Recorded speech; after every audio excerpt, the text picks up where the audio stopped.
Saudi अरब एक शहर बनाने जा रहा है जो कई सालों से बहुत ज्यादा चर्चे में है। इस शहर की खूबसूरती का अंदाजा आप इस तरीके से लगा सकते हैं कि इंसान ने जो चीजें ख्वाबों में सोच कर रखी थी उसे इस शहर में हकीकत का रूप देने की कोशिश की जाएगी। इस शहर का जो टोटल एरिया है लगभग 2650 स्क्वायर किलोमीटर होगा और इस शहर का जो पहला फेज है लगभग 2025 तक बनकर तैयार होने की उम्मीद है और इस पहले फेज के लिए लगभग $500 बिलियन का खर्चा आने की उम्मीद है। जहां इस शहर की बहुत ज्यादा तारीफ की जा रही है वहीं इस पर कई सवाल भी खड़े हो रहे हैं। तो आज की इस वीडियो में हम इस शहर से रिलेटेड हर पहलू पर बात करेंगे ताकि आपको इस शहर के बारे में जानने में आसानी हो। तो अगर आपने अभी तक हमारे चैनल को सब्सक्राइब नहीं किया तो चैनल को सब्सक्राइब कर लीजिए।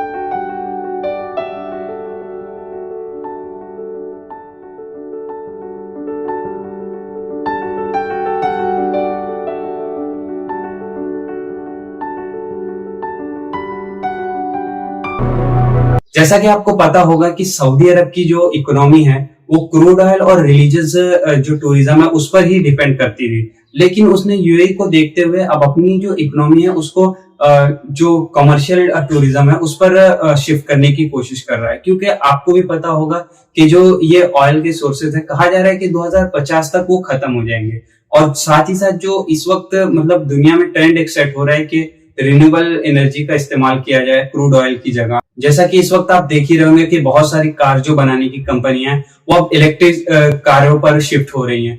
तो अगर देखा जाए कि 2050 ना होते हुए 2030 तक ही ये जो क्रूड ऑयल है उसकी वैल्यू खत्म हो जाएगी। तो उसी को देखते हुए सऊदी अरब अब टूरिज्म को प्रमोट कर रहा है। तो उसका ही जीता जागता सबूत है ये सिटी जिसे हम नियोम सिटी के नाम से जानते हैं। तो चलिए देखते हैं कि नियोम सिटी कैसी होगी। नियोम सिटी को बनाने के लिए सऊदी अरब ने तबूक इलाके को चुना है। बेसिकली नियोम सिटी को सऊदी अरब, उर्दन और मिस्र के सरहदी इलाकों में तामीर किया जाएगा।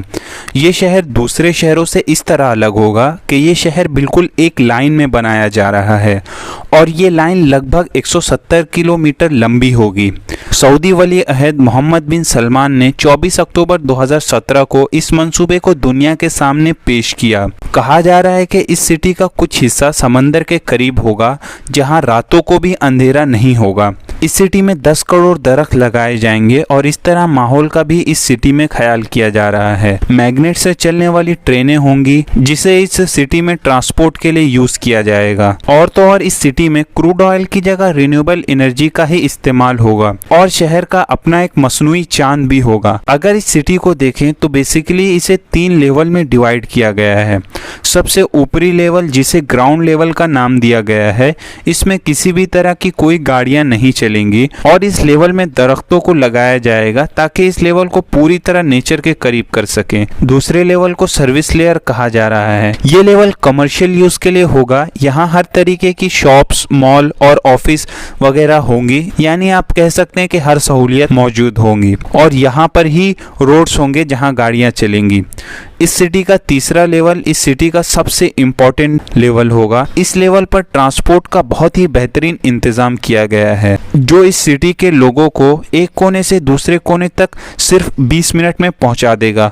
और यहाँ पर ही इस सिटी की सबसे ज़्यादा अनोखी चीज़ मैग्नेट से चलने वाली ट्रेन भी मौजूद होगी। जहाँ ये सिटी समंदर से गुजरती है तो वहीं इस सिटी के बीच में बहुत से पहाड़ भी मौजूद हैं, लेकिन इन पहाड़ के बीच इस सिटी को इस तरीके से बनाया जाएगा कि इस सिटी की खूबसूरती बरकरार रहे और पहाड़ों को भी कोई नुकसान ना हो। इसके अलावा इस सिटी की सबसे ख़ास बात यह है कि इस सिटी में पूरी तरह रिन्यूएबल एनर्जी का इस्तेमाल होगा, जिसका एक फ़ायदा ये भी होगा कि इस सिटी में पॉल्यूशन बहुत हद तक कम प्रोड्यूस होगी। अब बात कर लेते हैं इस सिटी की सबसे अनोखी ट्रेन का जो मैग्नेट पर चलेगी, जो दुनिया में पहली बार नियोम सिटी में ही यूज़ की जाएगी। कहा जा रहा है कि ये ट्रेन लगभग 500 किलोमीटर पर आवर की स्पीड से चलेगी जो इस सिटी के एक कोने से दूसरे कोने तक सिर्फ 20 मिनट में पहुंच जाएंगी। इसलिए न्योम सिटी को एक लाइन में बनाया जा रहा है ताकि इस ट्रेन को किसी भी तरह की कोई रेजिस्टेंस का सामना ना करना पड़े, जिससे इसकी स्पीड में कोई कमी नहीं आएगी। न्योम सिटी में एक एयरपोर्ट भी बना दिया गया है, जहां अभी के लिए तो सिर्फ इसे अपने मुल्क के अंदर ही यूज किया जा रहा है, लेकिन आगे चलकर इसे दुनिया के लिए भी खोल दिया जाएगा। सऊदी अरब की तरफ से ये कोशिश की जा रही है कि इस सिटी को 2030 तक पूरी तरह मुकम्मल कर लिया जाए।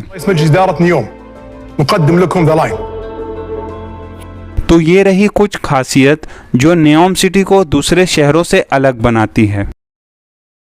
जहां इस सिटी की बहुत ज़्यादा तारीफ की जा रही है, तो वहां इस पर बहुत सारे सवाल भी उठ रहे हैं। अगर बात की जाए इस सिटी पर क्या सवाल उठ रहे हैं, तो कहा जा रहा है कि ये दज्जाल का शहर है। इस शहर का कनेक्शन कहीं ना कहीं दज्जाल से मिलता है, लेकिन मुझे इस बात के कोई सबूत नहीं मिले। पर अगर आप देखें तो ज़्यादातर जो एतराज़ हैं वो मुसलमानों की तरफ से लगाए जा रहे हैं। ऐसा इसलिए भी है कि जब भी हम बात करेंगे सऊदी अरब की, तो दिमाग में फ़ौरन ही ये बात आ जाती है कि ये मुल्क पूरी तरह एक रिलीजन के अंडर आता है। वहाँ के लोग, वहाँ के कानून सब एक ही रिलीजन को बिलोंग करते हैं। तो जब भी सऊदी अरब की बात की जाएगी तो इस्लाम का नाम तो आएगा और इसे नज़रअंदाज भी नहीं किया जा सकता। इस तरह इस न्योम सिटी के बारे में कहा जा रहा है कि इसमें सऊदी अरब के कानून नहीं फॉलो किए जाएंगे, बल्कि वहाँ कानून अलग होगा। ये फैसला अपने आप में सवाल खड़े करता है कि किसी भी मुल्क की गवर्नमेंट क्यों चाहेगी कि उसके मुल्क में कुछ ऐसे भी इलाके हो जहाँ उसका कोई कंट्रोल ना हो, बल्कि यहाँ तो सऊदी गवर्नमेंट खुद ऐसे इलाके बना रही है। मिसाल के तौर पर आप देखें कि चीन का एक इलाका ताइवान अलग होना चाहता है, पर चीन उसे अलग नहीं होने दे रहा। इसी तरह रूस और यूक्रेन का भी जो मामला है कुछ इसी तरीके से। लेकिन सऊदी अरब इतना दरियादिल कैसे हो गया, इस बात को सामने रखकर इस्लामिक स्कॉलर जो सऊदी अरब की बहुत सी पॉलिसियों पर सवाल उठाते हैं, इस मामले में भी सवाल उठा रहे हैं। इनका कहना है कि इस वक्त सऊदी अरब का इजराइल से करीब होना, अब इजराइल के हवाई जहाज सऊदी अरब के ऊपर से जाने की इजाज़त मिलना, इसके अलावा अभी रिसेंट अमेरिका के प्रेसिडेंट जो बाइडन का इजराइल और उसके बाद सऊदी अरब का दौरा करना और इसी बीच न्योम सिटी का बनना, ये सब कुछ इत्तेफाक नहीं हो सकता। इसके अलावा अगर आप सोचेंगे कि न्योम सिटी तो गरीबों के लिए नहीं बन रही है, वो सिर्फ और सिर्फ अमीरों के लिए ही बन रही है। वहाँ इस्लामिक कानून भी नहीं होंगे और इस्लाम में बताई गई सारी बुराइयाँ वहाँ होंगी, जैसे बार, कॉन्सर्ट वगैरह। इससे भी ये साफ है कि मुसलमानों के लिए तो नहीं बनाया जा रहा है। तो फिर ये भी सवाल उठता है कि इतना खर्चा किस लिए किया जा रहा है। और इसी चीज़ को सामने रखते हुए इस्लामिक स्कॉलर सऊदी अरब पर ये इल्ज़ाम लगा रहे हैं कि वो इस सिटी में इजराइल को बढ़ावा दे रहा है। इसके अलावा कहा जा रहा है कि जहां इस वक्त न्योम सिटी बन रही है, वहां के कबाइल को इस जगह से बगैर किसी मुआवजा दिए निकाल दिया गया और ना ही उन्हें इस सिटी के बनने में कोई नौकरियां दी गई हैं। इन सब सवालों के अलावा सबसे अहम बात यह है कि सऊदी हुकूमत मुसलमानों के सामने बुराइयों को सही साबित करने में लगी है और इस काम को करने के लिए हरम के इमाम का इस्तेमाल किया जा रहा है। ये जो शख्स आप देख रहे हैं, ये 2017 में हरम का इमाम रह चुका है और अब इसके ज़रिए मुसलमानों को ये दिखाने की कोशिश की जा रही है कि जिस बुराई को मुसलमान बुराई समझते हैं, असल में वो बुराई नहीं है। इस शख्स ने एक इश्तिहार में काम किया जो रियाज सीजन को प्रमोट कर रहा था और इसके अलावा इस शख्स की बहुत सारी फोटो भी सामने आई जिसमें ये ताश खेल रहा है। इस तरीके से सऊदी हुकूमत रिलीजियस पर्सनैलिटी से अपने बुरे कामों को प्रमोट करा रही है ताकि मुसलमान भी इन कामों में बढ़ चढ़कर हिस्सा लें। ये आखिरी और सबसे अहम एतराज़ था जो सऊदी हुकूमत के खिलाफ अक्सर लगता है। इस बारे में आपकी क्या राय है, हमें कमेंट बॉक्स में ज़रूर बताइएगा। आई होप कि आपको इस वीडियो से सऊदी अरब की पॉलिसियों और न्योम सिटी के बारे में जानने का मौका मिलेगा। अब मिलते हैं अगली वीडियो में। आज के लिए बस इतना ही। अपना ख्याल रखिए।